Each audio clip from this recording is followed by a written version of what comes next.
جس کے سامنے باطل لرزتے سب نے دیکھے ہیں. الحمدللہ وحدہ والصلاة والسلام على من لا نبی بعدہ اما بعد فاعوذ باللہ من الشیطان الرجیم بسم اللہ الرحمن الرحیم.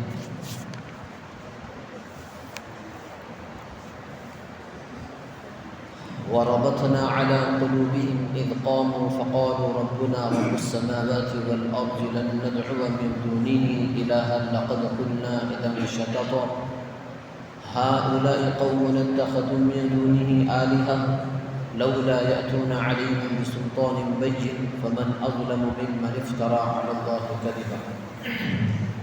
محترم حاضرین کرام بزرگان دین نوجوان اسلام،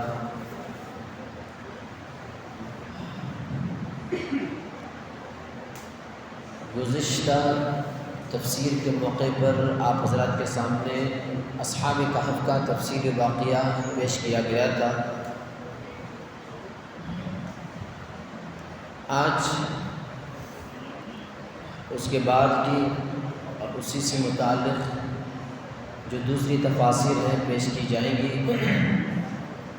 اس سے پہلے یہ عرض کیا گیا تھا کہ یہ سورہ کہف یہ فتنہ دجال سے بچاؤ کا ذریعہ ہے. اس میں فتنہ دجال کے تعلق سے مضامین بیان کیے گئے ہیں. سورہ کہف فتنہ دجال کے تعلق سے کون سا اہم راز رکھتا ہے اور کیا ہدایات ہیں. اس سورت کی ابتدا ہوئی جس میں اللہ تعالیٰ نے فرمایا دنیا کی وہ ساری کی ساری چیزیں جو اس کتاب کے موافق ہے تو پھر اللہ کے یہاں وہ مقبول ہے، اور جو اس کتاب کے موافق نہیں ہے اسے اللہ کا کوئی تعلق نہیں، اس میں کوئی روحانیت نہیں، کوئی نورانیت نہیں، وہ محض مادیت پرستی کی چیز ہے، اور مادیت پرستی ہی فتنہ دجال ہے. پھر دجالیت کا ماحول قرب قیامت میں بنے گا کیسے، اس کے تعلق سے بھی اللہ تعالیٰ نے ولدیت عیسیٰ کو بیان کر کے بتا کر ولدیت عیسیٰ کے مضمون کو بتا کر فتنہ دجال کہاں سے رونما ہوگا، کیسے ظاہر ہوگا، کن لوگوں سے ظاہر ہوگا، یہ مضمون بیان کیا گیا. حضرت عیسیٰ کے تعلق سے پوری تفصیل آپ حضرات کے سامنے آ گئی. یہاں تک تفصیل آ گئی کہ حضرت عیسیٰ کو بیٹا مانا گیا. پھر انہی کے درمیان بہت سارے تحریکیں شروع ہوئی، مسلکیں بنی، اور پھر اس کے بعد جو فتنے کھڑے ہوئے، پوری تفصیل آپ حضرات کے سامنے آ گئی. اور انہی سے یہی عقیدہ رکھنے والے، یہی نظریہ رکھنے والوں سے ہی دجالی فتنہ پھیلے گا. یہ بھی باتیں آپ حضرات کے سامنے آ چکی تھی. اب جب دجالی فتنہ پھیلے گا یہ ساری تفصیل آ گئی. چونکہ یہ سورت فتنہ دجال کے بچاؤ کے تعلق سے ہے تو پھر وہ کون سا مضمون ہے، کون سی ہدایت ہے کہ جس سے بچا جائے. اللہ نے فتنہ دجال کے تعلق سے پوری تفصیل بیان کر دی، عیسیٰ علیہ السلام کے تعلق سے بیان کر کے. اب جو آگے اصحاب کہف کا واقعہ بتایا جو جا رہا ہے یہی ہے فتنہ دجال سے بچاؤ کا ذریعہ. یعنی اللہ تعالیٰ مومنوں سے، مسلمانوں سے مخاطب ہو کر کے کہہ رہے ہیں دجالی دور جب ہوگا جس میں ایمان بچانا مشکل، ایمان ظاہر کرنا مشکل ہو جائے گا. اصحاب کہف کا ایک واقعہ بتا کر ایک نمونہ پیش کیا جا رہا ہے. یہ اصحاب کہف کے واقعے کو دیکھو، یہ نمونہ ہے انہوں نے جس طرح تفصیل واقعہ میں نے آپ کو بتا دیا، جس طرح انہوں نے ظالم بادشاہ کے سامنے کھڑے ہو کر کے اپنے ایمان کو ظاہر کیا، پھر مہلت دی گئی، تو پھر انہوں نے جب محسوس کیا اب بادشاہ کے سامنے حاضر ہونا گویا اپنی جان کی ہلاکت کو دعوت دینا، ایمان کی حفاظت کے لیے انہوں نے اپنی سوسائٹی کو چھوڑ دیا، اپنے سماج سے علیحدگی اختیار کی۔ دجالی فتنہ اور پورا دنیا میں اس کا دور ہونے کے بعد مسلمانوں کو اللہ تعالیٰ یہی کہہ رہا ہے، جس طرح انہوں نے اپنی ایمان کی حفاظت کے لیے قدم اٹھایا، آپ کو بھی یہی کرنا ہے۔ ایک نمونہ پیش کیا جا رہا ہے، وہ دور جو اصحاب کہف اپنے ایمان کے بچانے کے لیے جو نکلے ہوئے تھے، وہ وہی دور ایمان کی ہلاکت کا، ظلم کا، ناانصافی کا، مورتی پوجا کا، بت پرستی کا، شرک کا، کفر کا، وہ پورا دور تھا۔ تو پھر اللہ تعالیٰ کے نمونے کے طور پر واقعہ پیش کر رہے ہیں اصحاب کہف کا، ایک تجربہ پیش کر رہے ہیں، یہ تجربہ ہے، تمہیں بھی یہ کرنا ہے۔ اب جب اللہ تعالیٰ نے واقعے کو پیش کیا تو واقعے کی شروعات اور اس کی تفصیل اللہ تعالیٰ نے ایک الگ انداز سے رکھا۔ واقعے کو سب سے پہلے مختصراً بیان کیا، شارٹ میں بیان کیا پہلے قرآن کریم کی آیتوں میں، پھر شارٹ میں بیان کرنے کے بعد تفصیل سے اللہ تعالیٰ نے واقعے کو بیان کیا۔ شارٹ میں جو بیان کیا ہے اللہ تعالیٰ نے اس میں 3 مضامین رکھے ہیں، پھر اس کے بعد تفصیل سے بیان کیا۔ وہ 3 مضامین بہت اہم ہیں۔ سب سے پہلے تو اللہ تعالیٰ نے وہ 3 مضامین بیان کرنے سے پہلے کہا، ام حسبت ان اصحاب الکہف والرقیم کانوا من آیاتنا عجبا، تم یہ سمجھتے ہو کہ یہ انہونی ہے، یہ ایسا واقعہ ہے کہ صرف انہی کے ساتھ میں ہونے والا ہے؟ نہیں، یہ ہر ایک کے ساتھ میں ہونے والا ہے۔ جی، جو لوگ، جو مسلمان اس جیسے ماحول میں گر جائیں گے، ماحول کے شکار ہو جائیں گے، ان کو بھی یہ قدم اٹھانا پڑے گا۔ اللہ گویا اس آیت میں یہ کہنا چاہتا ہے۔ 3 مضامین میں سب سے پہلا مضمون جو اللہ تبارک و تعالیٰ نے اس میں فرمایا، شارٹ میں جو واقعہ بیان کیا، اس میں یہ ہے کہ جب یہ لوگ وہ سارے کے سارے ماحول کو چھوڑ کر سوسائٹی سے علیحدہ ہو کر غار کا انہوں نے پناہ لیا، غار میں پناہ لینے کے بعد انہوں نے دعائیں کی۔ وہ دعا میں انہوں نے ایک دعا یہ کی، اذ اوى الفتية الى الكهف فقالوا ربنا آتنا من لدنك رحمة وهيئ لنا من امرنا رشدا۔ اس کے تعلق سے پوری تفسیر آپ حضرات کے سامنے آ چکی ہے، بس وہ مضمون کی طرف میں اشارہ کر رہا ہوں۔ انہوں نے دعائیں کی، اللہ ہمیں اپنی طرف سے رزق عطا فرما اور اپنی طرف سے ہمیں استقامت عطا فرما۔ ایک تو یہ چیز اللہ تبارک و تعالیٰ نے بیان کیا۔ اب جب یہ غار کی طرف جا رہے تھے تو انہوں نے اپنے ساتھ کوئی راشن نہیں لیا، پتہ نہیں کتنے سال رہنے پڑیں گے، کتنے دن رہنے پڑیں گے، علیحدگی اختیار کر رہے ہیں، اب واپسی کا کوئی راستہ نہیں۔ جانے سے پہلے انہوں نے اپنے پاس تھیلے میں بھر کر راشن نہیں لے کے گئے، اللہ کے بھروسے پر نکل گئے، اللہ کے بھروسے پر نکل گئے۔ اللہ یہاں یہی کہنا چاہ رہا ہے کہ اگر دجالی دور ہوگا پوری طرح سے، آپ کو محض اللہ پر بھروسہ کر کے قدم اٹھانا ہے، یہ اللہ کہنا چاہتے ہیں۔ پھر اللہ تبارک و تعالیٰ نے ان کو اپنی طرف سے رزق عطا کیا، اور اس رزق کو کہیں گے لدنی رزق۔ اللہ اپنے خاص، اپنے پاس سے اسپیشلی جب دیتے ہیں تو اس کو لدنی کہتے ہیں۔ علم عطا ہوا علم لدنی، رزق عطا ہوا علم رزق، رزق لدنی اس کو کہیں گے۔ تو اللہ تعالیٰ نے ان کو رزق جو دیا تھا، غار میں جو پہنچایا ہوا تھا، اپنی طرف سے جو عطا کر رہا تھا، وہ رزق لدنی تھا، اور استقامت اللہ تعالیٰ نے دی۔ پھر دوسرا مضمون اللہ تعالیٰ نے یہ بیان کیا آگے نیند کے تعلق سے، فضربنا علی آذانہم فی الکہف سنین عددا۔ اللہ تعالیٰ یہاں پر یہ کہنا چاہ رہے ہیں کہ دیکھو، انہوں نے قدم اٹھایا اپنی ایمان کی حفاظت کے لیے، تو پھر ہم نے ان کے ساتھ کیسا غیبی نظام کیا ان کے ایمان کی حفاظت کے لیے۔ اللہ تعالیٰ یہ کہنا چاہ رہے ہیں، اور اس تفسیر کے تعلق سے دو تفسیریں ہیں، میں نے اس وقت میں کہا تھا کہ بتاؤں گا۔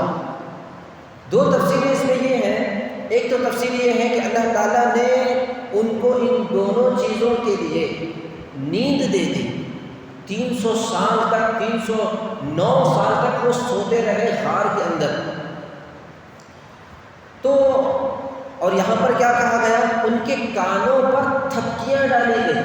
مفسرین نے لکھا جو نیند آتی ہے وہ آنکھوں سے نہیں بلکہ کانوں سے آتی ہے۔ کانوں پر کان جب اور دماغ کا پردہ جب بند ہو جاتا ہے تب جو ہے انسان کو نیند آتی ہے۔ ایک دوسری تفسیر یہاں پر، اور اسی طرح نیند جب آ جاتی ہے آدمی کو تو وہ تمام چیزوں سے بے خبر رہتا ہے، اور سکون کی چیز یہی ہے، اللہ تعالیٰ کی طرف سے سکون عطا ہونا، نیند کا آ جانا۔ ایک دوسری تفسیر یہ ہے کہ اللہ تعالیٰ نے ان کو بالکل بے خبر کر دیا، فَضَرَبْنَا عَلَىٰ آذَانِهِمْ فِي الْكَهْفِ سِنِينَ عَدَدًا، بے خبر کر دیا۔ آدمی کا تمام تر چیزوں سے بے خبر ہو جانا یہ بھی ایک سکون کی چیز ہے۔ غار میں چلے گئے، دوسرے مفسرین نے لکھا ہے غار میں چلے گئے، اللہ تعالیٰ نے ان کو بے خبر کر دیا کانوں، کیونکہ ان کو ڈر تھا کہ کہیں بادشاہ دقیانوس آ نہ جائے، ہم کو گرفتار نہ کر جائے اور پھر ہم کو برباد اور ہمارا قتل نہ کر جائے۔ تو ان خبروں سے ان اصحاب کہف کو بے خبر کر دیا اللہ تعالیٰ نے، بالکل ان کے کانوں کو بے خبر کر دینے کے بعد وہ 300 سال تک اسی غار میں رہ کر بے خبر ہو کر انجان ہو کر کے وہ اپنا صبح و شام، اپنے شب و روز، اپنی ایوننگ اور اپنی مارننگ وہ چلتے رہے، سوتے رہے، پڑھتے رہے، کھاتے رہے، اللہ کی طرف سے رزق آ ہی رہا تھا کیونکہ انہوں نے دعائیں کی تھی، اور ساتھ میں انہوں نے کتاب لے کر کے گئی تھی۔ جیسے کہ میں نے کہا وہ تفسیر میں والرقیم کی ایک تفسیر ابن عباس کی کتاب سے ہے، کتاب لے کر کے گئے ہوئے تھے، صبح کرتے، شام کرتے، سوتے اٹھتے، نمازوں میں مشغول ہو جاتے اور کتاب پڑھتے، اس طرح کی زندگی ان کی پوری 309 سال گزر گئی۔ ایک تفسیر یہ بھی ہے فَضَرَبْنَا عَلَىٰ آذَانِهِمْ فِي الْكَهْفِ سِنِينَ عَدَدًا، بے خبر ہو جانا، بے خبر ہو جانا۔ اور آپ محسوس کر سکتے ہیں آدمی بیمار ہے، ڈاکٹر اس کی بیماری کو دور کرنے کے لیے سب سے پہلے یہ کہتا ہے کہ اس کو ٹینشن مت دو، ڈسٹرب مت کرو، اس کو ایسی ویسی باتوں سے اس کو پریشان مت کرو۔ جب اس کے دماغوں میں وہ چیزیں آ جائیں گی تو اس کو راحت نہیں ملے گی، اس کی صحت یابی نہیں ہوگی۔ یہی چیزیں ہیں۔ اور ہمارے آپ بزرگوں میں دیکھیں گے، اللہ والوں میں دیکھیں گے، حضرت جی الیاس صاحب رحمۃ اللہ علیہ کتنے باز ماحول میں ان کی پیدائش اور پرورش بھی، ان کے والدین حضرت مولانا اسماعیل صاحب نے ان کی پرورش کی، لیکن جب وہ بڑے ہوئے اور فارغ التحصیل ہو گئے، کام کرنے لگے، تو ان کے سوانے میں آتا ہے کہ جب وہ میوات کے علاقے میں چل پھر کر محنتیں کرتے تھے تو دوسروں سے ملاقاتیں کرنے کی وجہ سے، ایک دوسرے سے ملنے جلنے کی وجہ سے دوسروں کا مضر اثرات ان کے اندر وہ اپنے آپ کے اندر محسوس کرتے ہیں۔ ہر مہینہ 3 دن اپنا وقت لگا کر رائے پوری رحمۃ اللہ علیہ رائے پور میں جا کر کے، خانقاہ میں جا کر کے وہ اپنے آپ کو ان تمام چیزوں سے پاک صاف کر کر سکون محسوس ہو، ہر چیز سے علیحدہ ہو کر بے خبر ہو۔ تو ایسے ایسے اللہ والے موجود ہیں۔ تو یہاں پر یہی چیز ملتی ہے، آدمی کو اپنے آپ کو اس طرح کرنا چاہیے۔ آگے چیز اللہ تعالیٰ تیسرا مضمون یہ بیان فرمایا ثم بعثناهم لنعلم أي الحزبين أحصى لما لبثوا أمدا۔ یہاں جیسا کہ میں نے یہ بھی کہا تھا، اللہ تعالیٰ نے ان کو دوبارہ اٹھایا تاکہ ان سونے والوں میں اصحاب کہف میں سے کون سا گروہ، کون لوگ یہ جان سکیں گے کہ وہ کتنی مدت تک سوئے ہیں۔ لیکن ایک دوسری تفسیر ابن کثیر کے اندر، علامہ ابن کثیر نے ایک دوسری تفسیر یہاں پر یہ بھی لکھی ہے کہ یہاں احصاء کا جو معنی ہے گننا نہیں ہے، بلکہ احصاء کا معنی یہاں پر حق کو پہچان کر اس پر مکمل طور پر عمل کرنا ہے۔ یہ اللہ تعالیٰ ان کو دوبارہ اٹھا کر کے ان کے ان تمام چیزوں سے کہ کون لوگ ان کے مطابق چلیں گے، یہ جانچنے کے لیے اللہ تبارک و تعالیٰ نے اٹھایا تھا۔ اور جب وہ بیدار ہوئے تھے تو اس وقت جو ماحول تھا، جیسا کہ میں نے تفسیر کے اندر کہہ دیا ہے، اس وقت وہ مسئلہ چل رہا تھا بعث بعد الموت کا، مرنے کے بعد زندہ واقع ہوتے ہیں یا نہیں ہیں، وہ اختلاف عوام میں چل رہا تھا۔ تو جو ان لوگوں کی چیزوں کو سمجھ کر اس پر مکمل طور پر کون عمل کرنے والے ہیں، یہ آزمائش کے لیے اللہ تعالیٰ نے ان کو دوبارہ اٹھایا تھا۔ ایک دوسری تفسیر یہ بھی ہوئی۔ پھر اللہ تبارک و تعالیٰ نے ان کے تفصیلی واقعے کو بیان کیا ہے۔ تفصیلی واقعہ کیا؟ نوجوان تھے، وہ اللہ پر ایمان رکھے ہوئے تھے، مضبوط ایمان، ٹھان لیا تھا انہوں نے، ٹھان لیا تھا، ٹھان لے کر کے انہوں نے قدم اٹھایا تھا غار کی طرف پناہ لینے کا۔ آج یقین کی کمی ہے، آج ہمارے اندر یقین ہی نہیں ہے، جس کی وجہ سے ہم یہ چاہتے ہیں کہ غلط کام میں مبتلا ہوں، وہ غلط کام نہ کروں، لیکن ہمارا یقین ہمیں اس غلط کام سے چھڑانے پر آمادہ نہیں کرتا، کیونکہ ایمان کمزور، لیکن ان کا ایمان مضبوط تھا۔ اس لیے پوری سوسائٹی کو، اور وہ شہزادے تھے، بڑے بڑے وزیروں کے بیٹے تھے، اتنے عیش و آرام کی زندگیاں گزارنے والے، ایمان جب ان کا بن گیا تو پھر وہ لوگ، ان کو آسانی ہو گئی تمام غلط کاموں کو چھوڑنے کی۔ یقین کی کمزوری ہے، لیکن آج ہمارا یقین کیسا بن گیا ہے کہ ہمیں پہلے اس قربانی اور اس کے قربانی کے بعد جو ملنے والا ہے وہ پہلے ملے، پھر میں قدم اٹھاؤں گا۔ آج ہمارا یقین یہاں تک پہنچ چکا ہے۔ اللہ کے نبی علیہ الصلوۃ والسلام ارشاد فرمائے، حدیث میں ہے، من ترک للہ شیئا عوض اللہ لہ خیرا منہ، جو شخص اللہ کے لیے کسی چیز کو چھوڑ دیتا ہے، اللہ اس سے بہتر اسے عطا کرتا ہے چیز۔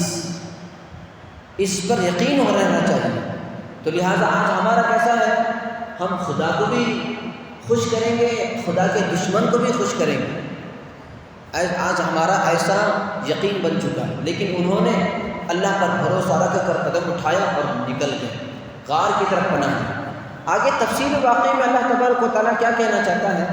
جب وہ دقیانوس بادشاہ اپنے پورے عملے کے ساتھ اس شہر میں پہنچا جس شہر میں اصحاب کہف کے لوگ تھے، اور جو لوگ مورتی پوجا کو نہیں مانتے تھے اس کو وہ قتل کر دیتا تھا، تو اصحاب کہف کو پکڑ کر کے لایا گیا، سامنے کھڑے ہوئے، تو ان کے ایمان کو اس نے جانچا، معلوم ہوا کہ یہ توحید پرست ہیں، تو انہوں نے سب سے پہلے اس بادشاہ کے سامنے جو چیز رکھی، اپنے ایمان کو جب انہوں نے ظاہر کیا، اپنے نظریے کو جب انہوں نے ظاہر کیا، سب سے پہلے کہا، اللہ تعالیٰ انہیں کو بیان کرتے ہیں، فَقَالُوا رَبُّنَا رَبُّ السَّمَاوَاتِ وَالْأَرْضِ لَن نَّدْعُوَ مِن دُونِهِ إِلَٰهًا لَّقَدْ قُلْنَا إِذًا شَطَطًا۔ اللہ کے ایک ہونے کی مضبوط دلیل ہے، توجہ رکھیں، بہترین مضبوط دلیل۔ یہاں انہوں نے رب کا بھی تذکرہ کیا اور الہ کا بھی ذکر کیا، رب، لفظ رب کا بھی تذکرہ کیا اور الہ کا بھی ذکر کیا۔ آج ہمارے ملک ہندوستان میں یہی تو جھگڑا ہے۔ آپ ہر ایک سے پوچھو، تم کو کس نے پیدا کیا؟ ایک ایشور نے پیدا کیا۔ دلی والوں کو پوچھو، یہی کہیں گے۔ دلی کے ہندوؤں کو پوچھو، کسی کو بھی پوچھ لو، یہ کہیں گے ایک ایشور نے پیدا کیا۔ عیسائیوں سے پوچھو، یہی کہیں گے ایک گاڈ نے مجھ کو پیدا کیا۔ تو جو بھی ہے ہر ایک یہی کہے گا کہ پالنے والا ایک ہے، ربنا رب السماوات والارض۔ انہوں نے اس ظالم بادشاہ کے سامنے یہی رکھا، آسمانوں کا جو رب ہے، زمین کا جو رب ہے، کائنات کا جو رب ہے، وہی ہمارا معبود ہے۔ کہا انہوں نے، لن ندعو من دونہ الہا لقد الہا، ہم ایک معبود کے علاوہ کسی کی عبادت نہیں کریں گے، ہرگز نہیں کریں گے۔ یعنی جو سب کا رب ہے ہم اسی کی پوجا کرتے ہیں۔ ہندوؤں کا اور ہمارا، مسلمانوں کا اور غیر مسلموں کا اختلاف اسی میں تو ہے، وہ تسلیم کرتے ہیں کہ سب کا رب ایک ہے، مسلمانوں کا رب بھی ایک، غیر مسلموں کا بھی رب ایک، سکھوں کا رب بھی ایک ہے، عیسائیوں کا رب بھی ایک ہے، بدھسٹ لوگوں کا بھی ایک ہے، ایک ہی رب ہے، سب کا رب ایک ہے۔ لیکن جب وہ معبود عبادت کرنے پر، پوجا کرنے پر جب آتے ہیں تو دلی والے ایک رب، ایک خدا کو مانتے ہیں، کرناٹک والے ایک خدا کو پرستش کرتے ہیں، مہاراشٹر والے کسی اور خدا کو کی پرستش اور ان کی پوجا کرتے ہیں، الگ الگ انہوں نے خدائیں بنا لیے۔ عبادت کا جب موقع ہے تو آلہہ، کئی معبود انہوں نے بنا لیے۔ لیکن یہ اصحاب کہف نے اس ظالم بادشاہ کے سامنے کہا جو سب کا رب ہے وہی ہمارا معبود ہے۔ وہ بادشاہ بھی تسلیم کرتا تھا کہ سب کا رب ایک ہی ہے، لیکن معبود الگ الگ ہے، ان مورتی پوجاؤں کو ان مورتیوں کو پوجنا پڑے گا۔ تو انہوں نے یہ کہا جب رب ایک ہے تو معبود ایک کیوں نہیں؟ جب رب ایک ہے، یہ سب گفتگو ہوئی ظالم بادشاہ کے سامنے، جب سب کا رب ہے تو معبود بھی ایک ہونا چاہیے۔ اگر رب الگ الگ ہے تو پھر معبود الگ الگ ہونا چاہیے، کئی رب ہیں تو کئی معبود ہونی چاہیے۔ جب رب ایک ہے تم تسلیم کرتے ہو تو معبود ایک ہونے کو بھی تو تسلیم کرو۔ اگر معبود الگ الگ ہے تو پھر رب کے کئی ہونے کا آپ دلیل لا کر کے دکھاؤ۔ تو انہوں نے آگے وہی کہا یہ قوم ہماری قوم، ہؤلاء قوم اتخذوا من دونہ آلہہ لولا یأتون علیہم بسلطان بین، یہ ہماری قوم جو اس شہر میں رہنے والی ہے، ہمارے ماں باپ، ہمارے رشتہ دار وغیرہ وغیرہ سب کے سب، انہوں نے کئی معبودوں کو بنا لیا، کئی رب کو نہیں۔ یہی ہے ڈفرینٹ۔ یہاں پر انہوں نے جو الفاظ اختیار کیا ہے قوم اتخذوا من دونہ آلہہ، کئی معبودوں کو انہوں نے بنا لیا، کئی ارباب کو نہیں، کئی رب کو نہیں۔ وہ قوم بھی ایک ہی رب کو تسلیم کرتی تھی، لیکن جب عبادت کرنے کے اوپر آتے تھے تو کئی معبود انہوں نے بنا لیے تھے۔ یہ قوم، ہماری قوم، کئی معبودوں کو انہوں نے بنا لیا ہے۔ لولا یأتون علیہم بسلطان بین، ان کئی معبودوں کی عبادت پر دلیل تو لا کر کے دکھاؤ۔ فمن اظلم ممن افترى علی اللہ کذبا، پھر انہوں نے یہی کہا اس سے بڑا ظالم کون ہو سکتا ہے جو اللہ پر یہ الزام گھڑے، یہ بہتان لگا دے اور یہ اتنا بڑا جھوٹا ان کے اوپر گڑ دے۔ اس سے بڑا کون ظالم ہو سکتا ہے کہ جب اللہ ایک، جب رب ایک ہے تو معبود بھی ایک ہی ہونی چاہیے۔ انہوں نے جو بے دلیل، بے بنیادی طور پر، کوئی دلیل نہیں ہے اس پر کہ معبود کے کئی ہونے کا کوئی ثبوت ان کے پاس نہیں ہے، پھر بھی انہوں نے گڑھ لیا اور مورتی پوجا شروع کر دی، تو اس سے بڑا ظالم کون ہو سکتا ہے؟ یہ ساری کی ساری تفصیلات انہوں نے کہی تھی۔ اس سے اور بھی بہت ساری تفسیر ہے، انشاءاللہ آگے ہفتے آپ حضرات کے سامنے بیان کیا جائے گا۔ اللہ سے دعا ہے اللہ تبارک و تعالیٰ ہم تمام کو قرآن کا صحیح فہم نصیب فرمائے۔ آمین و آخر دعوانا الحمدللہ۔